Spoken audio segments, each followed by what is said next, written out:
Magandang umaga, mga bata. Magandang umaga po, Bini-Bini. Okay, patuloy magsitayo ang lahat upang sa ating pagdarasal. Ako muna ang mauna at kayo ay susunod. Sa ngalan ng Ama, ng Anak, ng Espiritu Santo. Amen. Ama namin, gabayan niyo po kami sa araw-araw at magpakailanman. Amen. Tayo ay mag-issue muna bago kayo maupo. Ako muna ang gagalaw at kayo ay susunod. Okay, isa, dalawa, tatlo. Shake, shake, just like this. Wiggle bum, just like this. Clap, clap, just like this. And roll your hand. Okay, magsiyo po ang lahat at huwag kalimutang ihana yung inyong upuan bago upo. Sige, bago ang lahat, i-check ko muna ang inyong attendance kung sino ba ang pumaliban at narito sa ating klase ngayon. Pag tinawag mo ang inyong pangalan, sabihin lamang ang narito po. Kissy May Caro? Narito po. Giselle Anto? Narito po. Sherilyn Valdez? Narito po. Magaling, lahat kayo ay narito sa ating klase ngayon. Sa ating na klase, nais kong ipaalam sa inyo na dito sa ating silid-paaralan, meron tayong alituntunin na sinusunod. Ang ating alituntunin ay pakibasa, mga bata, or ako muna ang babasa at kayo ay susunod. Umupo ng maayos. Umupo na maayos. Makinig sa guro. Makinig sa guro. Itaas ang kamay kung sasagot. Itaas ang kamay kung sasagot. Palaging magbigay ng respeto. Palaging magbigay ng respeto. Palagi nating tatandaan na importante ang ating alituntunin dito sa ating silid-paaralan upang tayo ay magkaisa. So ngayon, sino ba sa inyo ang nakaalala kung ano ang ating itinalakay kahapon? Okay, Cherry. Patungkol po sa alaman. Very good, Cherry. Palakpakan natin si Cherry. Ano ba ang patungkol sa alamat, mga bata? Okay, Giselle. Mga pinto ng kata. Magaling, Giselle. Palakpakan natin si Giselle. So, ibig sabihin, kayo ay nakinig kahapon sa ating itinalakay. May papakita ko sa inyong larawan. Gusto kong sabihin niyo sa akin kung ano ang nakikita niyo sa larawan. Ano ba ang nakikita niyo sa larawan ito? Okay, Casey, ano ba? Sayaw po. Very good. Ito ay sumasayaw. Ang galing naman ni Casey. Ano naman ito? Kumakanta po. Very good, Cherry. Kumakanta. Magaling mga bata. Ano ito ay kumakanta. So, meron ba kayong ideya base sa mga larawan na inyong nakikita, na aking pinakita, meron ba kayong ideya kung ano ang ating tatalakayin sa araw na ito? Opo, Bini-Bini. Magaling, Giselle. Ano ba ang ating tatalakayin ngayon? Ano? Patungkol sa dula. Magaling. Ito ay patungkol sa dula. Ang ating tatalakayin ngayon ay patungkol sa dula. Pero bago muna natin yung tatalakayin, alamin muna natin ang ating layunin. Ang ating layunin ay natutukoy at naipapaliwanag ang kahulugan ng dula. Ano nga ba ito? Natutukoy at naipaliwanag ang kahulugan ng dula. B. Naipapakita ang pakikipagtulungan at paggalaw sa klase habang gumaganap sa isang dula. At C. Naigagalaw ang katawan ayon sa kilos ng tauhan sa dula. So, ito ay ang ating tatalakayin ay patungkol sa dula. Ano nga ba ang dula?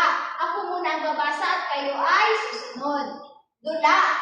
Ang dula ay isang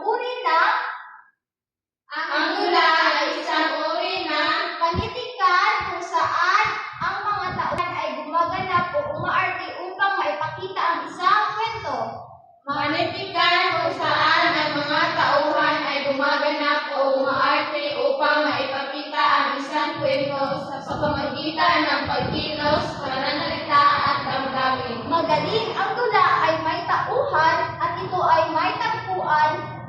ikaw ay, kung sinasabi natin dula, ito ay may kilos at panalita sa pamamagitan ng gagawin.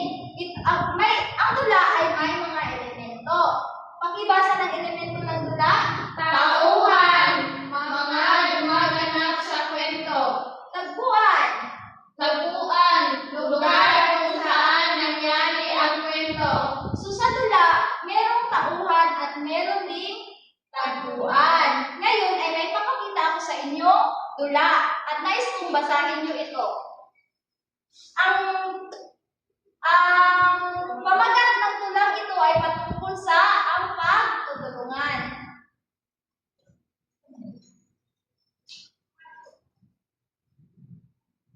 Mari niyo bang basahin? Ana, Ben, madumi ang silid-aralan. Linisin natin to. Sige, Ana. Ben, sige, Ana. Ako ang maglulunis. Ako naman ang magpupunas ng mesa. Ang bilis natin natapos dahil nagtulungan tayo. Tama! Masaya kapag may pagtutulungan. At doon nagtatapos ang dula, ang pagtutulungan. So, base sa dula na inyong binasa at inyong nakita, may tauhan ba sa dulang iyon? Meron! Sino ba ang tauhan sa dulang iyon? Okay, si Ana at Ben. Very good! So, si Kissy ay may dalawang hola. Yay! Okay, Cherry? Huwag mag-agaw ha. Kung gusto mo, Cherry, sumagot ka. Very good, Cherry. Okay, so ngayon naman, saan ba ang tagpuan ng dulang ating ibinasa? May tagpuan ba sa dulang iyon? Okay, Cherry! Sige, aralan mo! Okay, very good! Si Cherry ay may lips and lollipop. Okay, very good. Oh, Giselle, dapat ikaw din sumagot. Bakit ba nasasabing ito ay dula? Okay, Giselle! Dahil may tauhan ko sa kwento. Magaling! Si Giselle ay may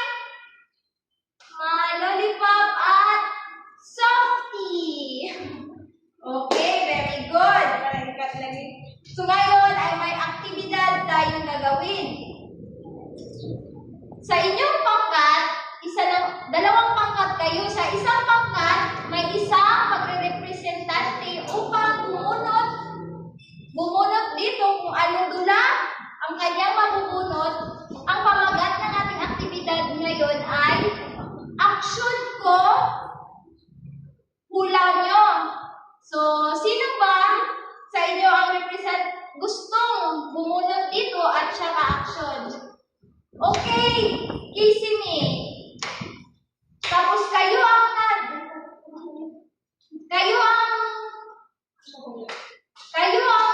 kayo ang hula kung ano ang gagawing action ni Casey me.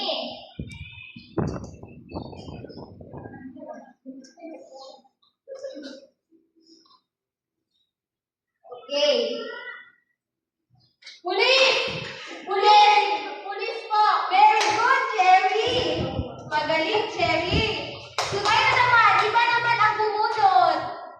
Okay, Giselle! Parang bumunot. Umukuin ka ng kisimi. Umiyak! Umiyak ang bata! Clap your hands! Very good! Susunod naman, sino pa? Gusto pumunot? Okay, Cherry! Okay, hulaan mo kung anong action na gagawin ni Cherry.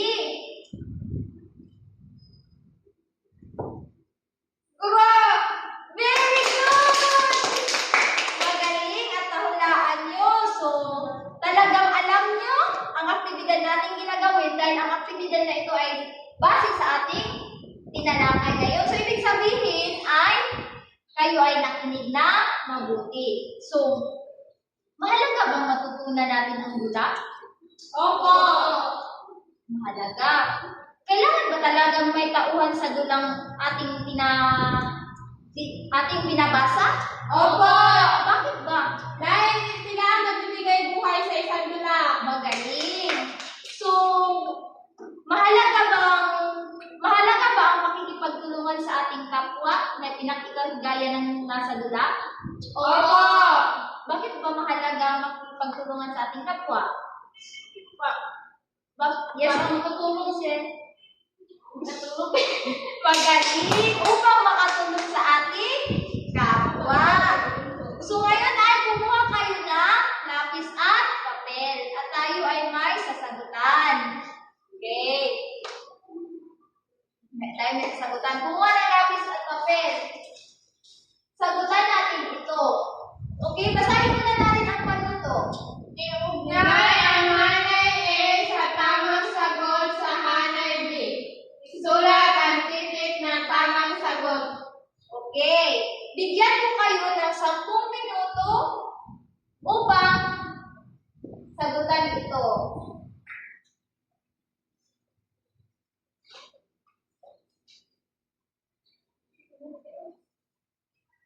Okay, ang ating oras ay natapos na. Ibigay sa akin ang inyong mga sagot.